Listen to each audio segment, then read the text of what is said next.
Las inolvidables de Churubusco. Yo soy Cristian Canónico, soy el director de Estudios Churubusco actualmente. Y tenemos aquí, a mí lo que me toca hacer hoy es presentar a nuestra estrella del día.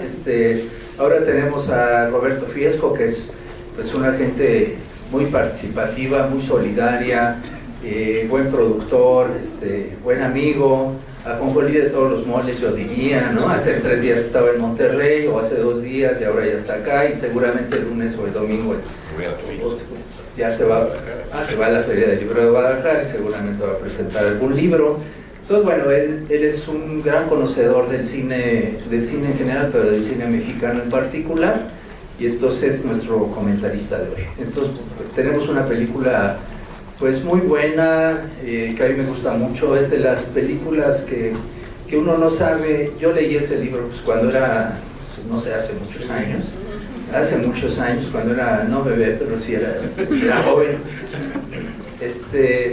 Y después se hizo la película. A mí el libro me encantó, o sea, la verdad es un libro que me atrapó, de esos libros que agarras la primera página y no lo sueltas hasta terminarlo. Y después se hizo la película, y es de esas dudas que tienes de qué es mejor, si la película sí refleja lo que dice el libro o si el libro sigue siendo mejor. Yo siempre pienso que los libros siguen siendo mejores, pero bueno, en este caso la película le hace bastante honor al libro. Entonces voy a leer brevemente una semblanza de Roberto Fiesco, que le agradezco que la haya hecho breve porque me ha tocado otras de varias cuartillas. Es licenciado en cinematografía por la UNAM y en teatro por el IMBA. En 2006 recibió el premio UNAM para jóvenes académicos y ha impartido clases en la Escuela Nacional de Artes Cinematográficas, antes CUEC, desde hace 15 años. A mí me gusta más CUEC que LINAC. Ha producido numerosas películas como 1000 nubes de paz cerca del cielo, Amor, jamás acabarás de ser amor, El cielo dividido, El rabioso sol, Rabioso cielo, dirigidas por Julián Hernández. Estrenadas en la Berlinale, y 2 de ellas ganadoras del Teddy Award, así como Partes usadas de Aarón Fernández, Espiral de Jorge Pérez Solano, Asalto al cine de Iria Gómez Concheiro, Las razones del corazón de Arturo Ripstein, Rencor tatuado, La diosa del asfalto, La huella de unos labios y Los demonios del amanecer de Julián Hernández, entre otras, exhibidas en festivales como Zona, San Sebastián, Toronto, etc. Con su ópera prima documental Quebranto obtuvo 15 premios nacionales e internacionales, y con su cortometraje Trémulo ganó 22 premios. En ambos casos recibió el premio Ariel. Entre 2019 y 2023 produjo 3 temporadas de la serie El juego de las llaves, y la primera temporada emitió para Amazon Prime y Pantalla. En marzo de 2020 estrenó en Netflix su primera película de ficción, Sin hijos, una de las cintas mexicanas más vistas a nivel mundial en dicha plataforma, y recientemente filmó Lupe, su segunda cinta de ficción como director. Bueno, además de eso, en coproducción con Churubusco. Bueno, ahorita van a dar algunos otros datos de Churubusco, pero bueno, también tiene una faceta de escritor, ¿no? Que no viene aquí, que me sorprende que no venga, pero tiene una faceta de, ha escrito muchos libros sobre cine, muchos para la Academia Mexicana de Artes y Ciencias Cinematográficas, para el Festival de Guadalajara. Los últimos libros que se han presentado ahí, editados por el festival, los ha escrito Roberto. En fin, pues es toda una estrella en todos los sentidos, porque además le gustan las luces, le gusta brillar. Entonces, pues ahora que nos ilumine con su conocimiento y sabiduría. Roberto, un aplauso para Roberto. Bueno, muy buenas noches, muchísimas gracias, Cristian. De verdad, siempre es un honor compartir un espacio con él. Ambos somos del CUEC, por eso nos gusta más justamente hablar del CUEC. Y una de las cosas que me emociona mucho hoy es ver la sala llena. Eso está fantástico. A mí me gustaría saber quién ya vio esta película. ¡Wow! Ok, o sea, es decir, vienen porque realmente les gusta mucho la película, lo cual es muy emocionante. Esta es una película justamente filmada hace 18 años, se filmó en 2007, justamente estamos cumpliendo 18 años porque se filmó a finales de 2007, se estrenó en 2008, es una película, como bien lo saben, dirigida por Roberto Schneider, un director muy particular porque es un director que solamente tiene 3 largometrajes, además con mucho tiempo de espacio entre uno y otro, y muy particular sobre todo porque las 3 películas que ha realizado son películas que parten de adaptaciones literarias, de obras literarias precedentes. La primera, como lo sabemos, es Dos Crímenes, basada en Jorge Ibargüengoitia. La segunda va a ser Arráncame la vida, y la tercera es precisamente Ciudades Desiertas, que se estrenó con el título de Me estás matando, Susana. Es la última película que conocemos de Schneider. Cada una de sus películas ha sido realmente muy exitosa. Probablemente esta sea la película más exitosa de las 3. Y es una película que también se realiza en un contexto muy particular. Estamos hablando de una reformulación, digamos, de los estímulos al cine que existió en los primeros años de este siglo. Esa reformulación implicó la creación de algo que se llama Eficine todavía, que en ese momento se llamaba el artículo 226 de la ley del impuesto sobre la renta de la Secretaría de Hacienda, hoy se llama artículo 189, y es una película que en su momento, menciono esto porque Arráncame la vida en su momento fue la película más cara que se hubiera filmado jamás en el cine nacional. Estamos hablando de una película que tuvo un costo de $6,5 millones, que hoy mismo es una cantidad más o menos impensable para cualquier película promedio. Digamos que en ese momento el dólar estaba a 10 pesos, es decir, estamos hablando de 65 millones de pesos, de aquellos 65 millones de pesos, y hoy, pues digamos, más o menos estaría costando probablemente el doble, seguramente, ¿no? Digo, por lo menos 120, 140 millones.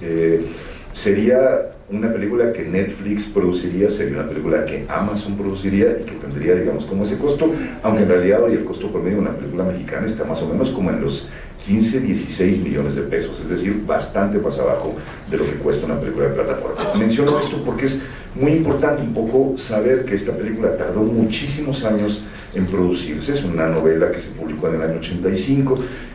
Los derechos de la novela, Ángeles Mastretta, su autora, los vendió en un par de ocasiones. El proyecto no pudo levantarse. Una de esas ocasiones iba a ser una película producida por productores estadounidenses que la querían hacer en inglés. Finalmente no lograron levantar el proyecto en ese momento, hasta que finalmente una compañía, que en ese momento era una compañía muy importante llamada Tavista Films, que había producido Todo el Poder, Amores Perros, una serie de películas muy emblemáticas de principios de este siglo, decide comprar los derechos de la novela. Tardan entre 5 y 6 años en levantar el proyecto, y es entonces, gracias a que este estímulo fiscal que mencionaba el Eficine se había creado, que la película puede producirse, digamos. Había ahí como ese estímulo fiscal, más el dinero, por supuesto, de estas empresas, que eran empresas privadas. Altavista, pues digamos, era una empresa que dependía de OCESA, los conciertos de OCESA y todas estas cosas, vivía realmente de hacer conciertos. Y por otro lado estaba la Banda Films, y había una participación importante también del gobierno del Estado de Puebla. Participación polémica. El gobernador del Estado de Puebla en ese momento era Mario Marín, ¿no? Aquel conocido como el Gober Precioso, ¿no? Lo recordarán, que estuvo involucrado, que está en la cárcel, involucrado, digamos, en violencia contra el Yacacho, en tráfico de personas, en trata de personas, de menores de edad en particular. Digamos, el gobierno del Estado de Puebla está involucrado en la realización de esta película, una película que tenía que filmarse en Puebla. No solamente se filmó ahí, se filmó también en Tlaxcala, se filmó también en Veracruz, se filmó en la Ciudad de México, y lo que estamos celebrando justamente el día de hoy, que es muy importante, que es el 80 aniversario de Estudios Churubusco, se filmó también en el Foro 14 de los Estudios Churubusco. Eso es muy curioso, porque me encantaría que ahora que la volvamos a ver juntos esta noche, al ratito platiquemos de qué es lo que sentimos que se filmó en Estudios Churubusco. Me encantaría escucharlos, justamente, como saber qué es lo que se filmó. Así que tenemos una tarea extra para ver en la película, que va a ser justamente como de eso puede ser un foro, o eso es realmente Puebla, o eso es realmente la Ciudad de México, etcétera. Ya nos lo contarán después. Así que, pues nada, a disfrutarla, y nos vemos al final, justamente para poder conversar un poco más de esta fascinante historia, como bien lo decía Cristian, sobre esta mujer, Catalina Guzmán, interpretada por Ana Claudia Talancón, sobre Andrés Asensio, quizás uno de los personajes más seductores del cine nacional contemporáneo. encarnado magistralmente por Daniel Jiménez Cacho, y bueno, pues disfruten la película, ya la conocen, la van a disfrutar otra vez, pero la van a disfrutar mucho más porque está en pantalla grande y se ve fantástica, así que nos vemos al ratito. Muchas gracias. Bueno, solamente pedirles que al final pues, vamos a hacer la rifa de un libro, una libreta y algo más.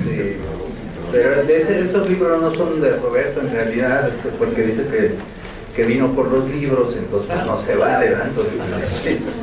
Entonces ya no le van a tocar. Acá está el libro, acá está la libreta y está la bolsa, que son las tres cosas que vamos a rifar, y les pediría que al final pues vamos a hacer un cine debate, porque Roberto hace rato me dijo que él venía en actitud de cineclubista, para que al final discutiéramos, platicáramos sobre la película. Entonces, la rifa, discúlpenos por favor, yo creo que la película de tanto público se rompió, se pasmó, y entonces ahorita lo estamos tratando de resolver, ¿sí? Vamos a hacer la rifa y al final pues nos vamos a quedar con Roberto Fiesco para que podamos comentar la película. ¿Tú por? Sí, bueno, como ya todo el mundo ya la vio, pero a ver, la rifa es un solo paquete, ¿verdad? Un solo paquete. Son tres. Son tres paquetes, ok. Si quieres hacer con la una. Ok, digamos, ya mencionamos a dos de los actores protagonistas de esta película, que son Ana Clara Talancón y Daniel Jiménez Cacho. Voy a decir uno más, que es José María de Tavira, ¿no? Habrá quien venga aquí porque vino a ver a José María de Tavira cuando era joven. Entonces, pero hay muchos más actores en esta película. Este es un elenco de más de 70 personajes, que eso es muy particular. Muchos de los actores que hacen papeles muy pequeños en esta película son actores muy famosos. Entonces, digamos, vamos a hacer que uno de estos, cada persona que se gane el paquete nos tiene que mencionar a 3 actores más que aparezcan en esta película. Ay, ¿qué querían? ¿Sí? ¿Su bolsa? No. Sí. Tenemos que hacer tiempo en lo que pone la película, así que los que no la han visto habrán oído quién sale. Bueno, dos actores. Dos más, 2 actores más. No cheques bien. Bueno, aquí ni hay internet, así que pues no van a poder checar el internet. Jimena Cano. Jimena Cano, a ver. No le soplen. Jimena, 2 nombres. Camila Sodi. Y según yo también aparece Dana Paola. Aparece Dana Paola y chiquita, hace una de las hijas. Gracias. Venga. Puras chicas, esto es noche de chicas. Laura Ester. ¿Qué? ¿Laura Ester qué? Lozano. Allá, a ver, Laura, ven. Oye, acércate. Venga, 2 nombres. Irene Azuela. Pues es que iba a decir también Camila Sodi. No me sé. No, ya, vamos a dársela. Venga, hay que darle su libreta. Sí.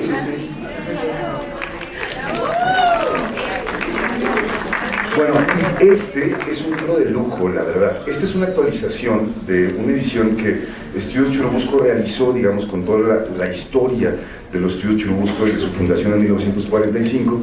Y digamos, lo que nos está reseñando son prácticamente las últimas décadas de Estudios Churubusco, todas las películas producidas en los estudios o que tuvieron alguna participación, ya sea a través del laboratorio, los estudios, etcétera, están consignadas justo aquí. Seguro Cristian nos quiere decir algo.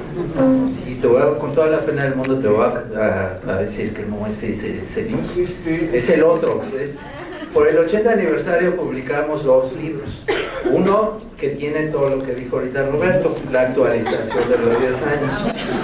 Pero a mí el que más me gusta es porque es un libro homenaje a los trabajadores de Churubusco, porque siempre se ha hecho homenaje a los directores, las películas, los actores. Este libro está hecho con testimonios de 30 trabajadores de Churubusco. No hay ninguna letra que no hayan dicho ellos. Entonces está dividido en varios temas, es como un coro a varias voces, y es el que a mí más me gusta de los 2 que editamos este año. Entonces, perdóname, pero el otro que traes, el otro que está en tu bolsa, sí es ese. Pero el que estamos regalando, porque nos parece más simbólico regalar el dedicado a los trabajadores, es este naranja. Es el que, en cooperación con Memórica México Haz Memoria, que dirige Gabriela Pulido del Archivo General de la Nación, es este. Entonces, por eso me paré nada más para aclarar, perdón. Qué bárbaro, ¿eh? Ok. Dice... Dice... Roax. Ok. Ahora sí, 2 nombres nuevos. Venga, con mucha seguridad viene él. Venga. Joaquín Cosío y Fernando Becerril. Venga, ahí está, ya ganó.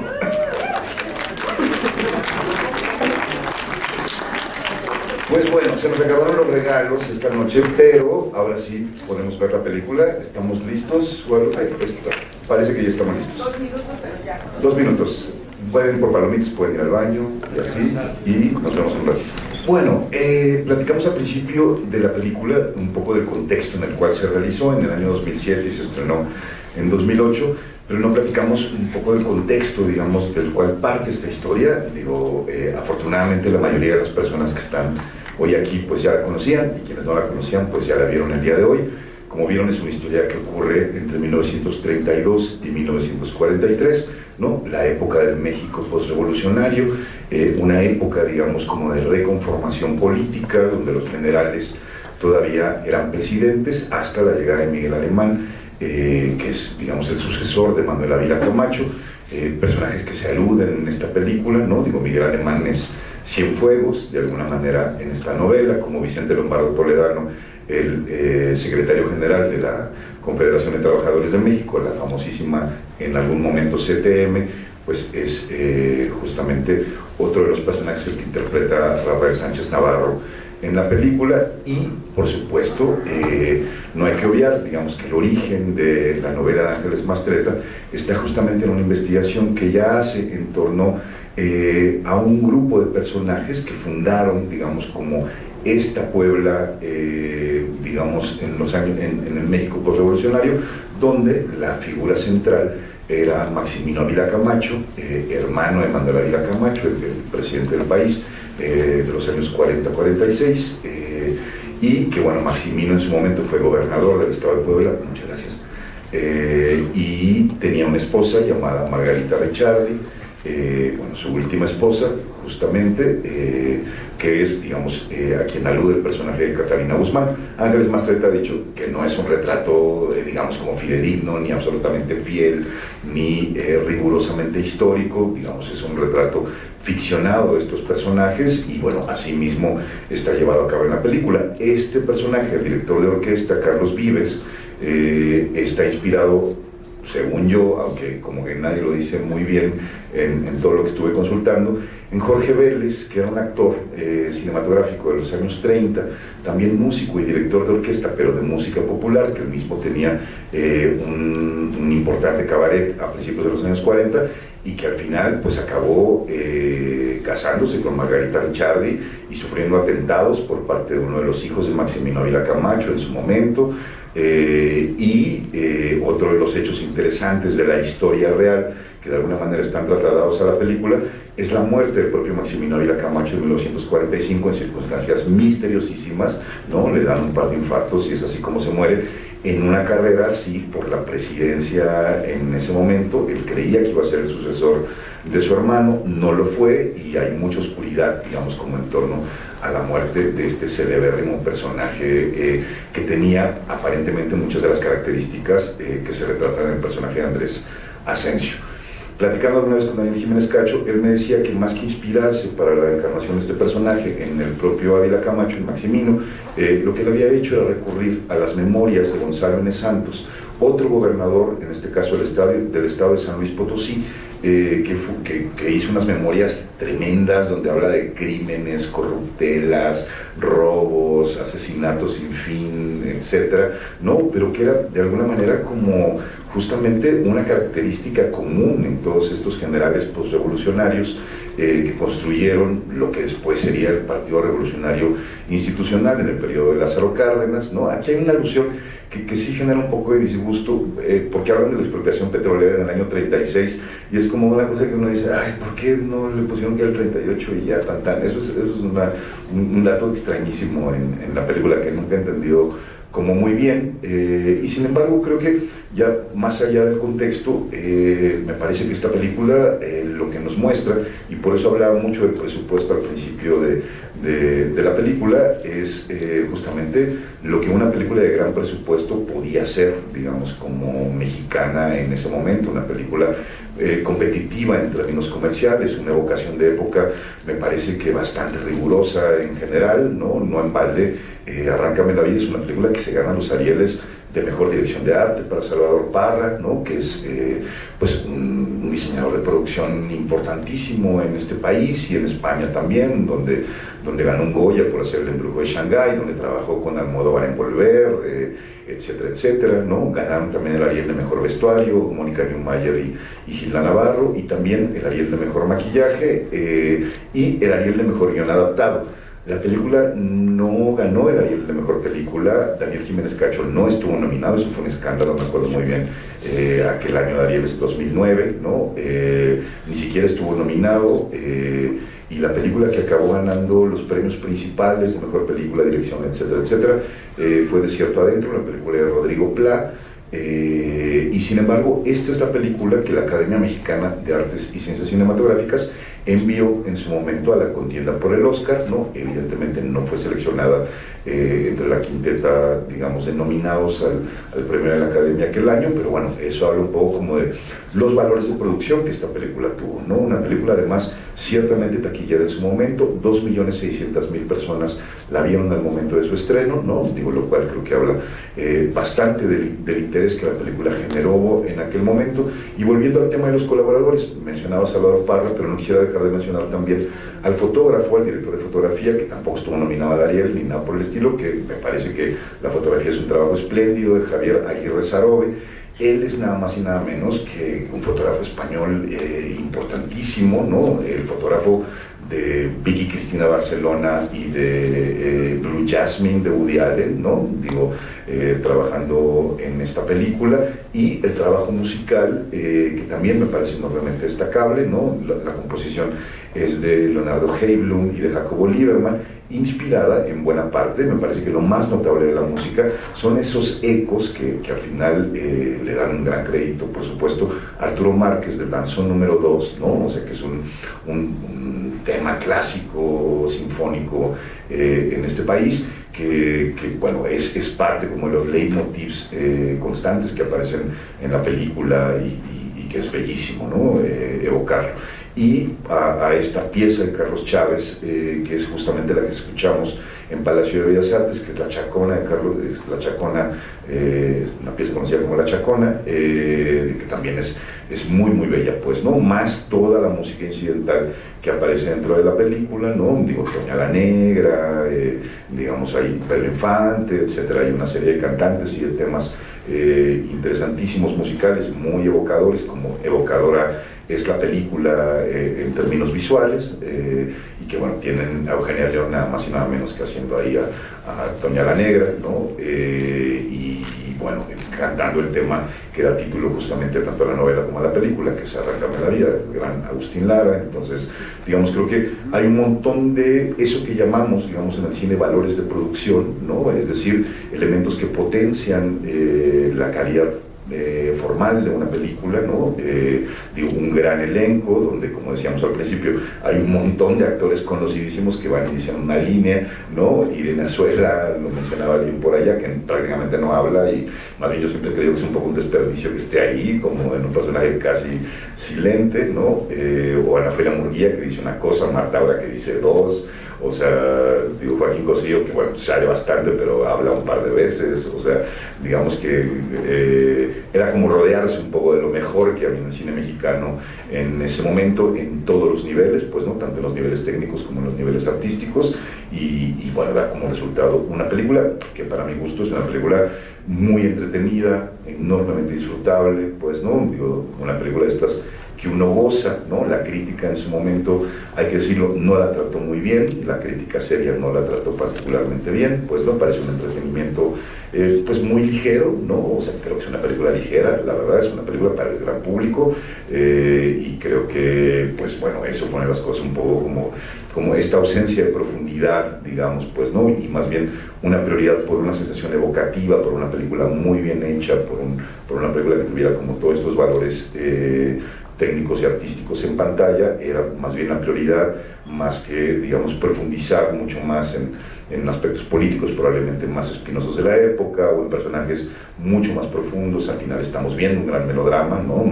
Una historia de amor, o algunas historias de amor en esta película, y eso es más bien el centro, pues, ¿no? Una de las cosas que también recuerdo, ya para cerrar un poco, que Jiménez Cacho me decía en su momento, es que a él le parecía que Andrés Asensio es un personaje que representa todo lo peor del machismo, toda la violencia, digamos, todo lo que hoy afortunadamente criticamos y ponemos sobre la mesa, porque nos parece que es tiempo de decir que ese tipo de masculinidades no está bien, ¿no? Y que sin embargo, cada tanto había una señora que se lo encontraba en el súper y que le decía, yo me casaría con Andrés Asensio toda mi vida, pues, ¿no? O sea, digamos, hay una fascinación, digamos, como por este personaje, porque si bien es un personaje terrible, criminal, asesino, un ratero, etcétera, etcétera, ¿no? Hecho por Jiménez Cacho, cae increíblemente bien, ¿no? O sea, hay una seducción, hay un encanto, hay alguien que uno quisiera que fuera su amigo, ¿no? Yo quiero jugar dominó con Andrés Asensio, la verdad, debe ser un tipo divertidísimo, pues, ¿no? Y entonces, claro, hay una concepción extraña. A lo mejor recuerdan aquel caso de la película de Margaret Thatcher, ¿no? Donde Meryl Streep hacía Margaret Thatcher, y entonces había una gran crítica de un director inglés muy interesante que se llama Ken Loach, que decía, no puedes hacer una película con una actriz tan agradable para el público como ella, porque estás limpiando la imagen de la persona que hundió a la Gran Bretaña en la miseria y en la pobreza política en la que seguimos viviendo en este momento, ¿no? Entonces, pienso que un poco, y lo platiqué con él, pienso que un poco pasa eso con Andrés Asensio, pues, ¿no? En manos de otro actor probablemente menos carismático, digo, con mucho menos encanto que él, probablemente hubiéramos tenido el retrato muy desagradable del personaje, que es más cercano a la novela, y en cambio tenemos un hombre seductor, encantador, simpaticísimo y tal, que un poco siento que es extraño, porque tendría que haber sido como el gran villano de esta película, pues no lo es. En realidad creo que todos sufrimos un poco cuando él fallece, ¿no? Y decimos, híjole, qué mal que se murió el general Andrés, ¿no? Entonces, pero bueno, no sé, estaría mucho mejor escucharlos a ustedes. Si alguien quiere comentar algo, estaría increíble. Acá, ¿tenemos micrófonos? Sí. ¿O sigo de diálogos en confianza? Ok. Gracias.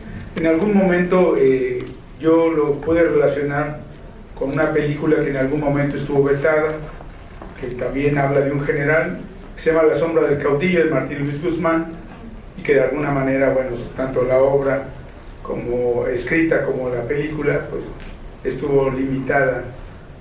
¿Cree usted que pudiera haber una analogía entre las dos? No, por supuesto que es una gran referencia. Digamos, se menciona al general Serrano, incluso en esta película. Es de las pocas personas que tienen un nombre, digamos, ficticio real, ¿no? En la película, que eso es muy interesante. Sí, es la misma época, es el mismo tiempo de estos generales. La novela no estuvo prohibida, en realidad. La sombra del caudillo es una novela que se vendió toda la vida, y en la editorial Porroa la pudimos comprar, digamos, durante toda la existencia de la novela. Primero en Imperial Botas y luego en Porroa. Pero la película, pues mucha gente lo sabrá, pues, ¿no? Una película filmada a principios de la década de los 60, lo que era la esperanza, digamos, del gran cine de aliento en México, una película coproducida por el Sindicato de Técnicos y Manuales, que este año también celebra su 80 aniversario, que forma parte del Sindicato de Trabajadores de la Producción Cinematográfica. Pues es una película, digamos, prohibida por los generales en ese momento, por el secretario de guerra, pues, ¿no? O sea, que era Se me está yendo el nombre, es que tiene un apellido vasco rarísimo, Olachaga, o algo por el estilo. Digo, más todos los generales que se habían implicados, porque había muchos generales que habían vivido todavía la revolución, ¿no? Y que prohibieron justamente esa película. Por supuesto que Arráncame la vida hace eco de ese momento, ¿no? Y creo que La sombra del caudillo es una película más dura, ¿no? Es una película bastante más trágica, o sea, que habla justamente de cómo una facción de esos generales revolucionarios es sofocada y asesinada, que es un hecho histórico y que después fue novelado justamente por Martín Luis Guzmán. Entonces, digamos, sí, siento que es una película más grave, de un tono mucho más solemne y más dura de la ligereza que justamente tiene esta, pero por supuesto que hay ecos. O sea, yo estoy seguro que esa fue una de las referencias fundamentales para hacer esta película, una súper observación. Sí, sí. Por ahí atrás y luego más para acá.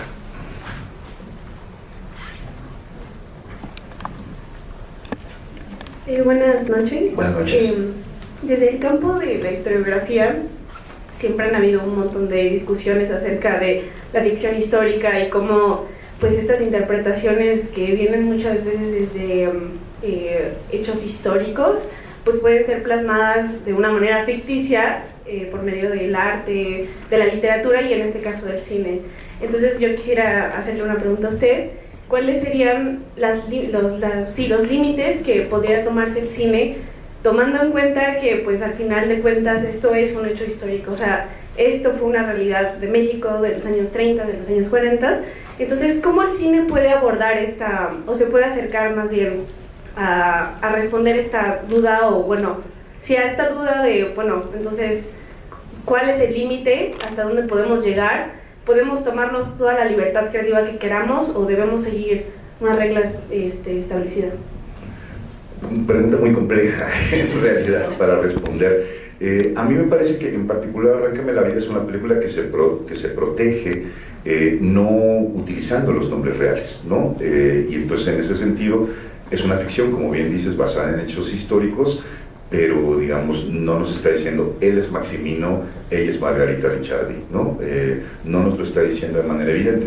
A mí me parece que cuando uno escarba en una película como esta, pues lo ideal sería que generara una curiosidad, ¿no? Y que después de esta historia que estamos platicando, a lo mejor quiero saber mucho más de Maximino y conocer mucho más de cerca su historia y tal. A mí me parece que eso es lo que a veces el cine nos provoca, ¿no?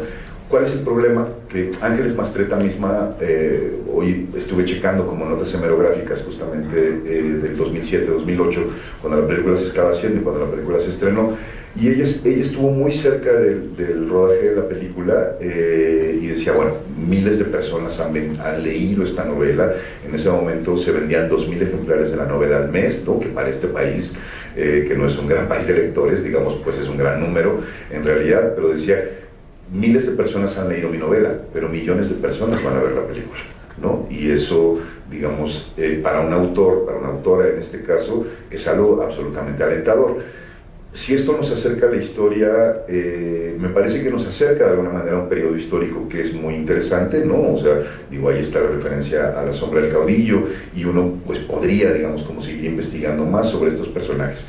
Creo que esta película se toma como una serie de libertades en términos de lo que los personajes fueron fundamentalmente, pero la respuesta hacia cuáles podrían ser los límites del cine respecto a la historia, pues me parece que han sido muy difusos. O sea, me parece que el cine ha construido la idea que tenemos de Roma, o la idea que tenemos de Grecia, o la idea que tenemos de la Edad Media, o la idea que tenemos de Napoleón, o de Lázaro Cárdenas, o de un montón de personajes que muy probablemente no necesariamente fueron así. Uno siempre espera que el cine te cuente la historia de la forma más verídica posible, pero si vemos Gladiador, ¿no? Y nos encanta Gladiador, pues nos damos cuenta que nosotros creemos que eso es Roma. O sea, para los millones y millones de espectadores que vieron esta película, dices, bueno, eso es Roma, eso era el Coliseo, así peleaban estas personas, ¿no? Y muy probablemente, pues no necesariamente fue así. O si vemos Ben-Hur, creemos que Charlton Heston, pues era justamente igual, ¿no? Estos gladiadores, etc. Entonces, creo que el cine se ha tomado siempre un montón de libertades, digamos, para contar la historia, ¿no? Y que alguien como tú, que es historiadora, pues identificará muy bien y dirá, pues esto no fue así, o esto, porque lo contaron de esta manera, ¿no? A mí, por ejemplo, este detalle de la exploración petrolera, digo, innecesario que digan que fue en el 36, ¿sabes? O innecesario que no mencionen a Cárdenas, ¿no? O sea, como de... ¿Cuál será el problema de mencionar a Lázaro Cárdenas? A lo mejor sumarlo a esta pandilla de rufianes que eran todos los políticos de entonces, como está mostrado en esta película, pues a lo mejor no queremos tocar a una familia tan intocable como la familia Cárdenas, en términos históricos incluso, ¿no? Entonces, no sé, los límites han sido difusos de cuál sería como la verdad histórica y cuál podría no serlo. Es una pregunta muy difícil de contestar y creo que ha arrojado muchos estudios sobre el cine histórico, no solo en México, sino de manera internacional, y trato de pensar como en un buen ejemplo, tú seguro lo sabrás, Cristian, algún buen ejemplo de película histórica que digamos, no sé, esta es una gran película histórica que aprobada por historiadores, no sé, ¿se te ocurre alguna? Yo creo que el cine se sale de esos parámetros, ¿no? Y el límite es la libertad creativa del director y el punto de vista y lo que él quiera decir. Bueno, digamos, las históricas serían más documentales, ¿no? Las que tratan de apegarse y que tienen toda una investigación detrás, y creo que el cine documental puede acercarse más a estas objetividad de la historia, digamos, que no existe tampoco, ¿no? Lo sabemos. Entonces, porque cada quien escribe su historia, desde la literatura, los libros de texto de las escuelas, todo, ¿no? O sea, entonces creo que depende de cada director, su libertad creativa, su punto de vista, qué quiera decir. Creo que no hay límites, desde mi punto de vista. Creo que primero era hasta atrás.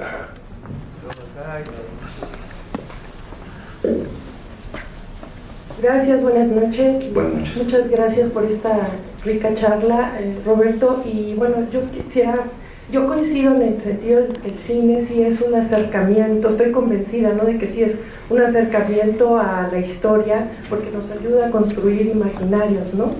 Y es un motivo también para interesarse en la historia, ¿no? Y creo que también, sí, aunque sea ficción, ¿no?, esta película presenta ciertos rasgos, ¿no?, de este personaje tan interesante que es Maximino Ávila Camacho, que ha sido poco estudiado en la historia, ¿no?, en la historiografía. Yo soy historiadora y coincidía con mi esposo, que también es historiador, que hace poco tuvimos oportunidad de consultar un archivo familiar de un fotógrafo militar que trabajó con Maximino, siendo gobernador de Puebla y después como secretario de Obras Públicas, ¿no?, del SCOP. Y bueno, sí refleja todo esto del caciquismo, ¿no?, del militar por revolucionario, que se envuelve en toda la política y la mafia que había en esa época, el gusto por los toros, por las mujeres, o sea, todo eso aparece en estas fotografías de Maximino, ¿no? Y es interesante también porque no existe, como tal, comentaba con mi esposo, un archivo particular, ¿no?, de este personaje, que ha estado como dispersos, ¿no?, la documentación en otros archivos. Entonces sí es como muy interesante también rescatar esta historia, ¿no?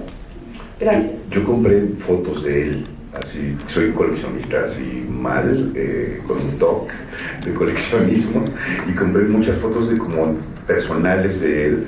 A mí hay un periodo del que me interesa muchísimo, porque él hace un viaje a Hollywood, Maximino hace un viaje a Hollywood en algún momento, donde hace unas cenas así, como hay cócteles en restaurantes hollywoodenses con estrellas de cine, y hay como toda una cosa de figurar, que es un personaje, me parece un personaje fascinantísimo, la verdad. Maximino Ávila Camacho, cuando quieras te enseño esas fotos, porque son fotos de él desde juventud hasta un poco la madurez, pues, ¿no? O sea, sí, y habla, si yo me las encontré en la Lagunilla, pues habla de que es un archivo muy disperso, seguramente. De hecho, yo vi una fotografía de Maximino con Paulette Goddard. Claro, ese es ese momento. A esta ese se momento. refiere. Exacto. Gracias. Sí, sí. Creo que por acá va otra pregunta. Por acá hay otros. ¿Dónde? Acá. Hola, buenas noches.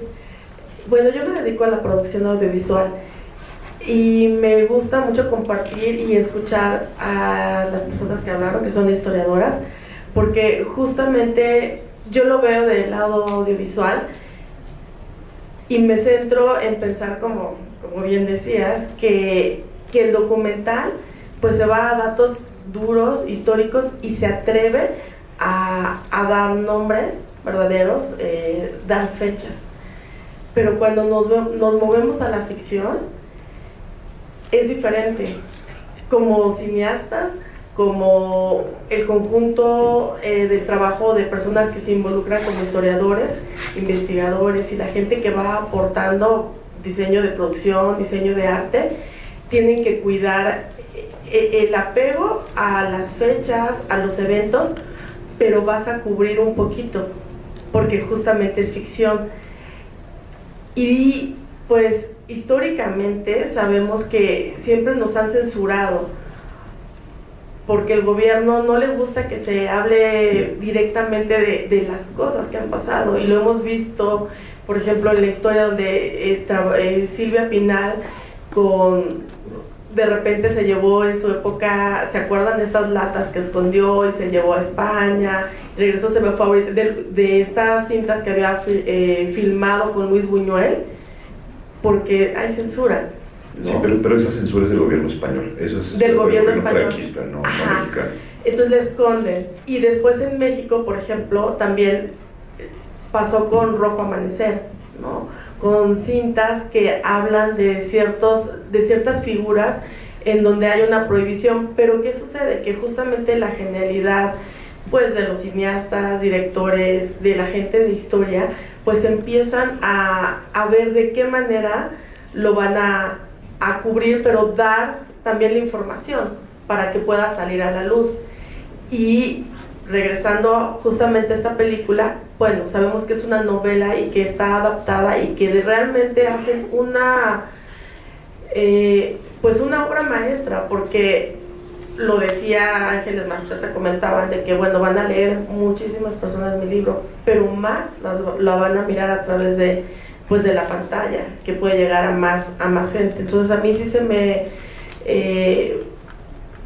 hace de una manera curiosa e ingeniosa. De pronto cuando se sientan a la mesa de trabajo, me imagino todas estas personalidades, a construir los personajes, a desarrollar la historia, a adaptarla y ver que realmente se cuente de una manera apegada al libro y que pueda verse en la pantalla de una manera tan dinámica.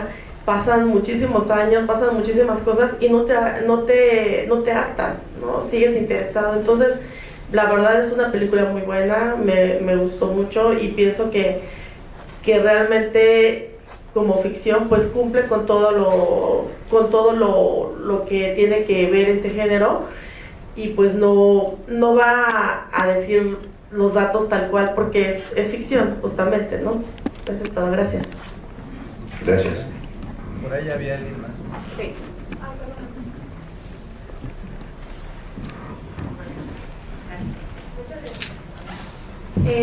Bueno, tomando en cuenta que los 90s, en específico como la segunda mitad de los 90s para el cine en México, fueron como muy complicados, y a pesar de que sí, a principios de los 2000 está Amores Perros y Tu Mamá También, que le dieron como un poco un boom, vaya, a nuevos creadores y así, o sea, aún así el brinco a esta película con un presupuesto como el que acaban de mencionar se me hace muy grande. O sea, como que más bien mi pregunta es ¿qué pasa en estos años entre el 95, que se produjeron 7 películas en México, al 2007, que de repente ya tenemos una película de $6.5 millones, ¿no? Como qué pasa, pues sí, en el contexto del cine en México, aparte de la creación del Eficine, para que de repente, pues con tan pocos años de diferencia, pueda haber este salto en el cine. Justamente me parece que estas películas emblemáticas que mencionas contribuyen a pensar que el cine es un negocio, ¿no? Y entonces hay capital privado para invertir en ese negocio. O sea, creo que eso es lo que hace la gran diferencia, ¿no? Esto que en los años 90 se llama nuevo cine mexicano, o sea, nos salieron películas como Cronos, como Solo con tu pareja, La mujer de Benjamín, El secreto de Romelia, etcétera, ¿no? Que es un proyecto del salinismo, ¿no? O sea, de debutar a nuevos directores y de contar probablemente como otro tipo de historias a lo que el cine comercial estaba haciendo en ese momento, ¿no? Digo, es una política de Estado, ¿no? O sea, es una política de Estado como no solamente renovar las historias, sino impulsar como a gente, sobre todo que había salido de las escuelas de cine, para hacer esto. Sin embargo, no es un cine que tenga un impacto taquillero real en su momento, pues, ¿no? O sea, son fenómenos que ahora nos parecen muy interesantes como películas, pero en realidad en términos de taquilla no tuvieron un impacto demasiado grande. ¿Qué sí pasa a principios de los 2000? Es que justo estas películas que mencionas, ¿no?, hacen que el capital privado recupere la confianza en el cine nacional y diga, vamos a producir películas muy caras, de enorme calidad, pues, ¿no?, en términos de valores de producción, para que la gente, con actores taquilleros, de alguna manera, para que la gente vaya al cine y las vea.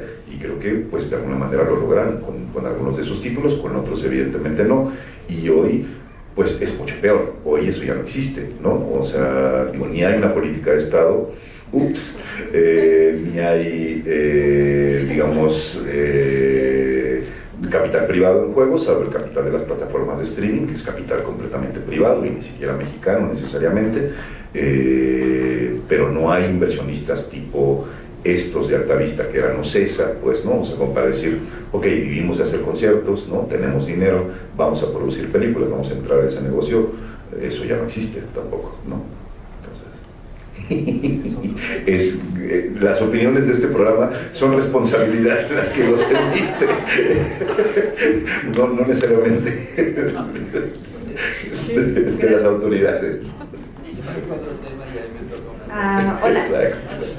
Bueno, yo soy Angélica. Hola. Yo me dedico al arte y patrimonio cultural. Entonces es como esta película es muy rica en eso, ¿no? Porque trata de todos los recuerdos, justo su nostalgia, y me gusta mucho de que va hacia la revolución. A mí me encanta la revolución y el norte, y entonces es como, bueno, y tengo toda mi familia es poblana, entonces justo me da como el toque de decir, tal vez no se va a una cosmovisión, tal vez no se va como a estos, no sé, va a la iglesia, y esa, como digo, la nostalgia de decir, hacia dónde naciste, ¿no? Hacia dónde van tus orígenes, quiero conocer ese espacio, a pesar de que estamos en guerra, o no lo están mostrando, pues sí, ese amor de ese lado, ¿no? Hacia,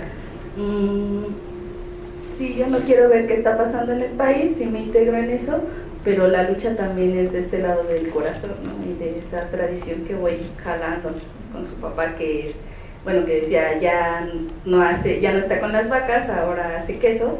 Entonces justo como esas notas que dice, bueno, sí, pues mis pensamientos y mis ideas vienen desde ese lado, pero pues sí tengo que seguir avanzando hasta que llegó a la ciudad y bueno, le dieron el Sambors, ¿no? Que era como algo que tenía que tener ella ya bueno, con su esposo. No sé, creo que me gusta mucho por esas escenas, esas fotografías que nos lleva a la nostalgia de ver cómo era la ciudad antes, ¿no? Es eso, gracias.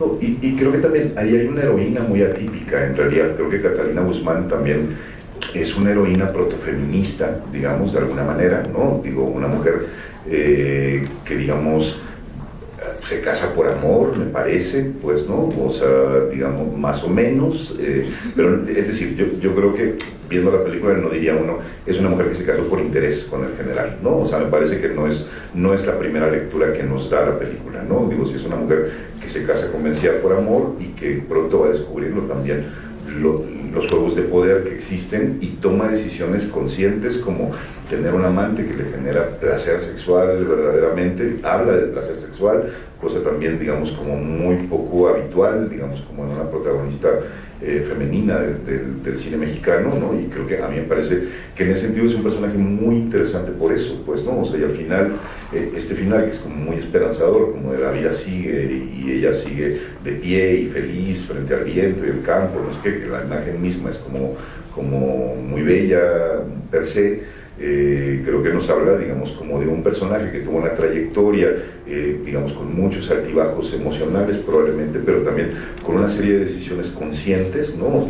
Tomadas directamente por ella, ¿no? En un carácter femenino, y creo que eso la hace muy interesante, ¿no? Digo, además del origen que justamente mencionas, ¿no? O sea, justo de dónde viene y hacia dónde es un personaje que progresa, ¿no? ¿Alguien más? Allá atrás y luego acá.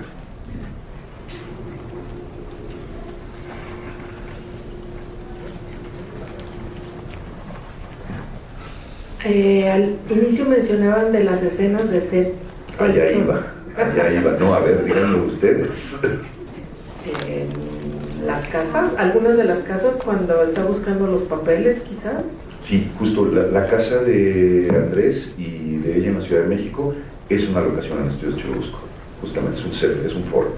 O sea, ¿y dónde es Tlaxcala? No, ¿cómo? Mencionan Tlaxcala también en la película, que se grabaron. Escenas en Tlaxcala, creo que eso es la boda de la hija. Sí, la boda de la hija, donde está el cortijo este de toros y están en la celebración y tal, que ahí también contaba Daniel Jiménez Cacho que el traje que usa ahí, que es un traje de charro, ¿no? Se lo encontró justamente como con una señora muy viejita que vivía ahí en esa hacienda y que le dijo, este traje de charro era de mi esposo. Entonces, que él se lo puso, además le quedó perfecto, pues, ¿no? Desde que se lo puso. Entonces fue con Schneider, el director, y le dijo, este es el traje que tiene que usar mi personaje. Que Schneider le dijo, de ninguna manera, es too much, o sea, es demasiado, con el águila atrás y el verde, y no sé qué, ¿no? Y que Daniel le dijo, es la boda de su hija, ¿no? O sea, y él es el centro de la boda de su hija, no su hija, ni el marido de la hija. El centro es el general Asensio, ¿no? Entonces, y ya ahí convenció al director y sale con ese traje justamente, pero eso es lo que es Tlaxcala. Pero sí, la casa de ellos en la Ciudad de México, el exterior por supuesto es el archivo Venustiano Carranza o algo así, es un archivo ahora público, pues, ¿no? Público-privado, ¿no? Un archivo de la Revolución Mexicana, que es el exterior justo de la casa de ellos en la Ciudad de México, si no me equivoco, está en la Colonia Juárez, pero los interiores están hechos en Estudios Churubusco. Está hablando del Parque España. Del Parque España, gracias, en la Condesa, entonces. Ok. ¿Y qué otro lugar está hecho en un foro? Hay uno que sí me sorprendió mucho, que yo no me lo esperaba, a ver si lo adivina. La Casa de Cultura de la UAM. La Casa de Cultura de la UAM, ¿cómo? ¿Esa es locación? No, sí, no, sí, no, pero más bien me refiero a qué otras cosas fueron foro, o sea, qué otras cosas se filmaron en foro. ¿Cuáles fueron hechas en foro? Ahí atrás. ¿Pudo haber sido cuando encuentran?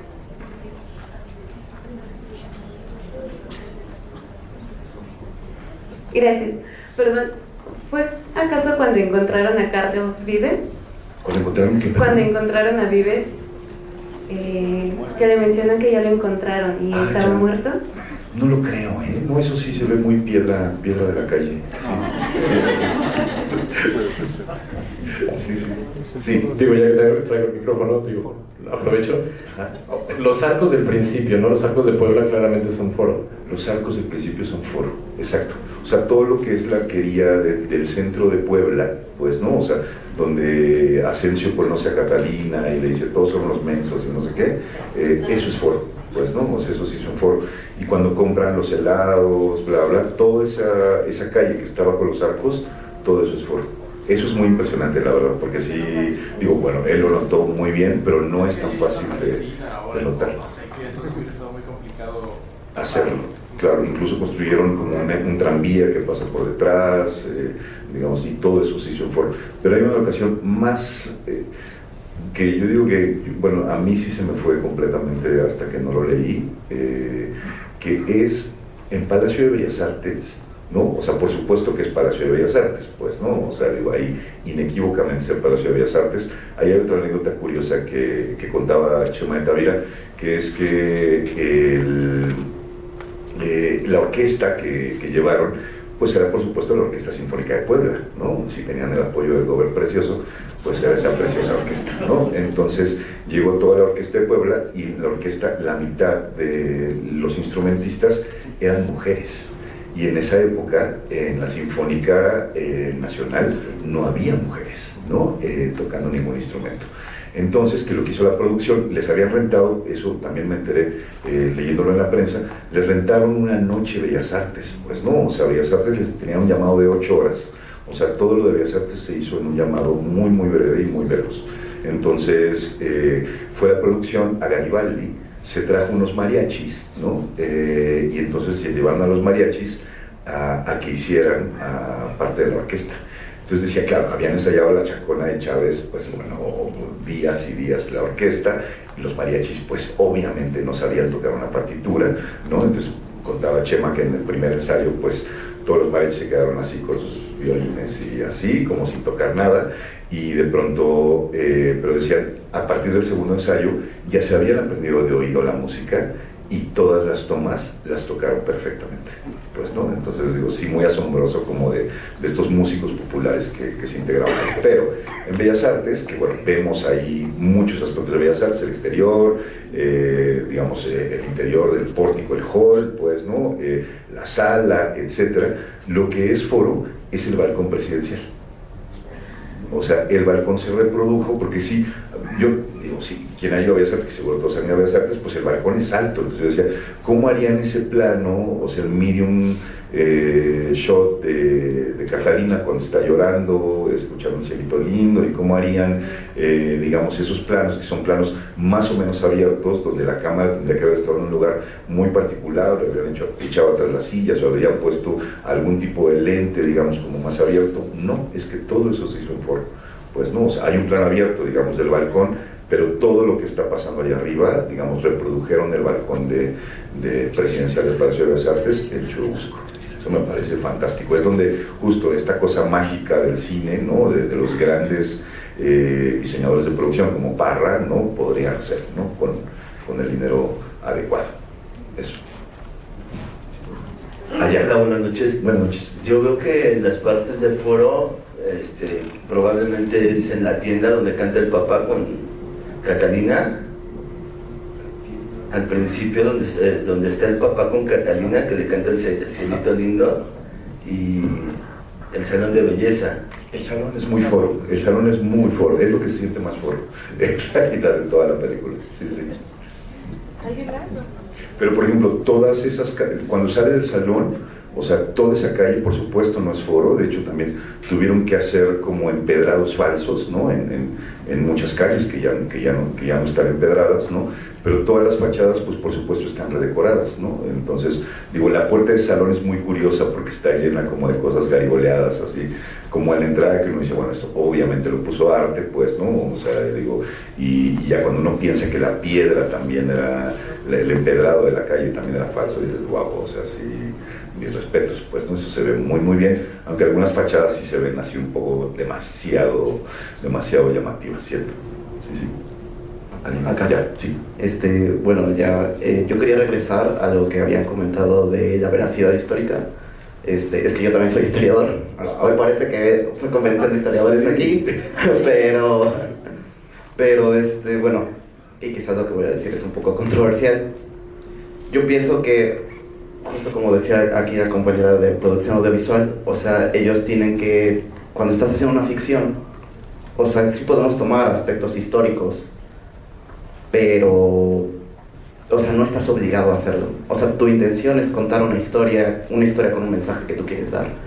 Pero quizás el problema aquí no es tanto si los directores, los escritores lo quieren hacer, porque puede ser una película, puede ser una novela, un videojuego, sino como el público responde a eso. O sea, el público no tiene que estar esperando que una película te enseñe cómo es la historia. O sea, te va a enseñar una versión ficcionalizada o no, igual un libro, un videojuego, un podcast, lo que sea. Pero cuando es una ficción, te va a dar una versión de eso, no te va a dar la veracidad, no vas a tener las fuentes. Entonces uno como público tiene que estar, también conocer qué es lo que es la verdad, porque también hay muchas verdades a veces, y qué es una ficción, ¿no? Y ya, eso sería mi comentario. Pues no es muy controversial. Creo que todos estamos más o menos de acuerdo ahí, siento. Creo que un poco lo que nos pasa, y es donde tú cierras justamente lo que nos pasa como espectadores, es que nosotros creemos que esa es la historia, ¿no? O sea, digo, porque el cine tiene justamente esa fascinación, ¿no? O sea, y por eso yo decía, veo Gladiador y digo, así era el Coliseo romano, ¿no? Y así eran los gladiadores de esa época. Ese es el poder del cine, pues, ¿no? Hacernos creer que eso que se vive, esa ficción que se vive dentro de ese contexto histórico es absolutamente real, ¿no? Ese es un poco, más bien nuestro problema, no del cine. Sí. Yo me quedé pensando en una locación que es la casa cuando el Asensio llega por ella a los 15 años. Creo que atrás por San Ildefonso, el Zócalo, bueno, atrás por Justo Sierra y San Ildefonso, esas fachadas son muy características de esa calle, ¿no? De esas puertas, esos portones grandes de madera. Se me parecía, también hay una secundaria que tiene un portonazo y así grande de madera, entonces se me figuraba esa calle. Probablemente. Y hay otra muy emblemática de Santo Domingo, que hay un montón de películas que se han filmado ahí, justo atrás de la Plaza de Santo Domingo, que es ese momento donde ella llega con los hijos y que les dicen que se llevaron a Carlos Vives unos tipos y que los niños están ahí solos, que se ven ahí las imprentas, bla bla. En esa calle ha filmado todo Dios, hasta yo, en esa calle, porque es una calle, es como un pedacito de ciudad que conserva sin ambientar absolutamente nada, ¿no? O sea, como la sensación de ese México del pasado, pues, ¿no? Hay un gran trabajo de locaciones ahí, o sea, un gran trabajo de elección de locaciones que me parece que es muy, muy bello, pues, ¿no? Y creo que ya, ¿no? Terminamos. Allá, ok, acá, adelante y terminamos. La última y nos vamos. Hola, buenas noches. Bueno, algo que les quería preguntar y me llamó mucho la atención, tal vez desde mi desconocimiento histórico, cuando sacan las escenas de la plancha del Zócalo, me llama la atención que tienen como muchas plantas, eso es como... o sea, fue como... ¿Se ambientó o es un efecto especial? Ajá. Es un efecto especial. Sí, eso es un efecto especial. Sí, totalmente. Sí, no. Pero así era. O sea, sí, pero hay una gran documentación, digamos, como detrás de eso, pero al final es un efecto especial. Pero sí hicieron la entrada a Palacio Nacional, pues, ¿no? O sea, esa entrada sí se usó, solo que todo lo demás, digamos, como que digitalmente se construyó, pues. Sí, sí. Okay. Muchas gracias. Sí, no, de nada.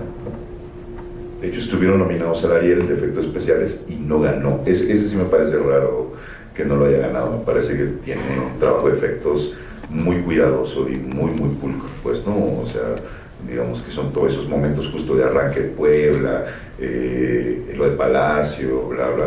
Parece que es muy bello y sin embargo no ocurrió. Maestro Cristian Carolino. No, pues solamente agradecer la presencia de ustedes, agradecerle a Roberto el haber pues dirigido este debate, esta historia, contextualizar, etcétera. Creo que todo el mundo se dio cuenta aquí que pues, tiene un gran conocimiento del cine y de todos sus interlingües. Hay cosas en que no coincidimos, podríamos tener una discusión posteriormente sobre el cine y las políticas, y yo no creo que esa época haya sido la mejor época para el cine mexicano. Bueno, ahí tenemos una discusión. No, pero lo dejaste, lo deslizaste. Entonces, pues siempre hay una política de Estado, ¿no? Podemos estar de acuerdo o no. Pero bueno, la dejamos para otra discusión, no es el momento de esta sala ahorita entrar en esa discusión. Les pido un abrazo para Roberto y pues muchas gracias.